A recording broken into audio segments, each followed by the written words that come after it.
Shalom, shalom saudara-saudaraku, saksi-saksi Kristus. Saya berdoa semoga semuanya baik-baik dan sehat-sehat selalu dalam segala sesuatu.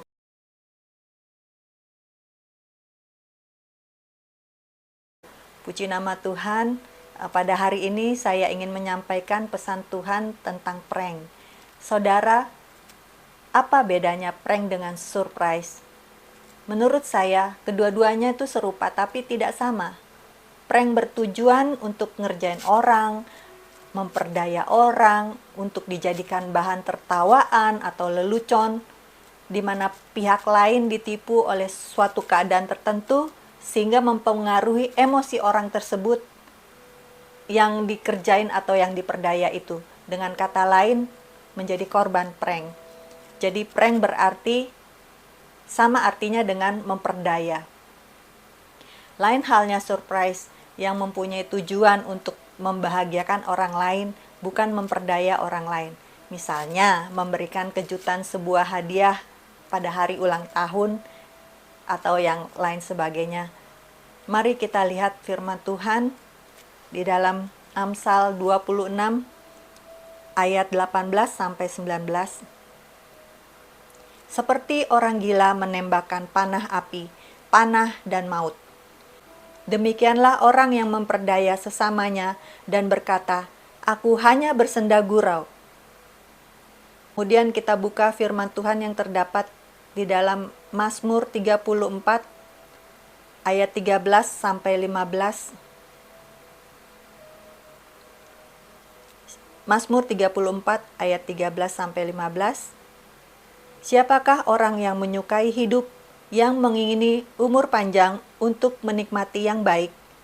Jagalah lidahmu terhadap yang jahat, dan bibirmu terhadap ucapan-ucapan yang menipu. Jauhilah yang jahat dan lakukanlah yang baik. Carilah perdamaian dan berusahalah mendapatkannya. Kalau kita lihat arti memperdaya, itu sama dengan tipu muslihat. Kita buka di Amsal 8 ayat 13.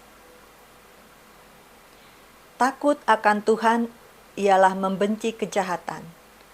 Aku benci kepada kesombongan, kecongkakan, tingkah laku yang jahat, dan mulut penuh tipu muslihat. Lalu di Amsal 10 ayat 32, bibir orang benar tahu akan hal yang menyenangkan, tetapi mulut orang fasik hanya tahu tipu muslihat. Kita bisa belajar firman Tuhan. Kita kupas lagi di dalam Kisah Para Rasul 13 ayat 10. Dan berkata, "Hai anak iblis, engkau penuh dengan rupa-rupa tipu muslihat dan kejahatan. Engkau musuh segala kebenaran. Tidakkah engkau berhenti membelokkan jalan Tuhan yang lurus itu?" Kita buka lagi di Roma 1 ayat 28 sampai 32. Dan karena mereka tidak merasa perlu untuk mengakui Allah, maka Allah menyerahkan mereka kepada pikiran-pikiran yang terkutuk, sehingga mereka melakukan apa yang tidak pantas, penuh dengan rupa-rupa kelaliman, kejahatan, keserakahan, dan kebusukan, penuh dengan dengki, pembunuhan, perselisihan, tipu muslihat, dan kefasikan. Mereka adalah pengumpat, pemfitnah, pembenci Allah, kurang ajar, congkak, sombong, pandai dalam kejahatan, tidak taat kepada orang tua, tidak berakal, tidak setia, tidak penyayang, tidak mengenal belas kasihan.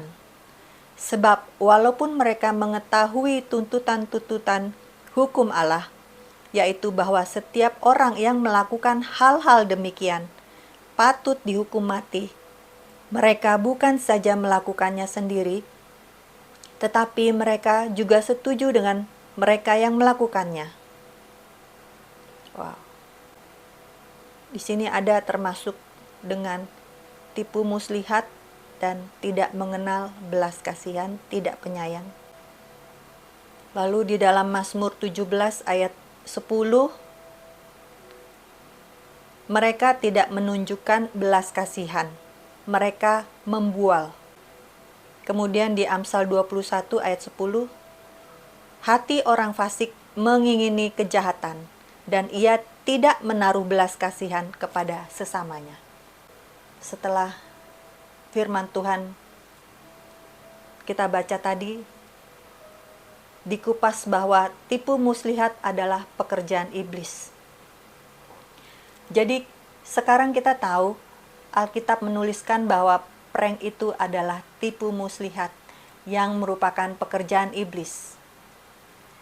Jadi saudara, berhati-hatilah kita. Tuhan tidak suka kita melakukan prank atau memperdaya sesama kita. Sebab itu adalah kejahatan di mata Tuhan. Mari saudara, waspadalah, perhatikanlah cara hidup kita. Dan bila kita melihat ada orang yang melakukan prank, tugas kita adalah mendoakan mereka, agar mereka dibukakan matanya oleh Tuhan, mendapat pengampunan Tuhan dan bertobat, agar mereka diselamatkan Tuhan. Dan berkatilah mereka. Pesan Tuhan kepada kita itu pertama, agar kita senantiasa takut akan Tuhan. Jangan melakukan prank, sebab itu kejahatan di mata Tuhan. Yang kedua, memiliki belas kasihan terhadap orang lain. Jadi kita tidak mau lagi melakukan prank. Yang ketiga, berusahalah untuk hidup di dalam kekudusan sampai Tuhan datang. Seperti yang tertulis di dalam Ibrani 12 ayat 14, kejarlah kekudusan, sebab tanpa kekudusan kita tidak bisa melihat Tuhan. Hidup di dalam kekudusan itu salah satunya adalah menjauhi prank. Yang terakhir saudara, saya mau sampaikan janji Tuhan ini bagi kita semua. Terimalah janji Tuhan ini. Yang pertama terdapat di dalam Ulangan 28 ayat 9 sampai 10.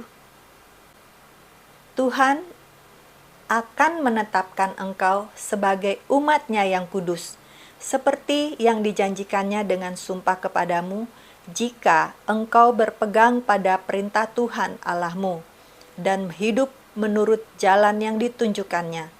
Maka segala bangsa di bumi akan melihat bahwa nama Tuhan telah disebut atasmu, dan mereka akan takut kepadamu.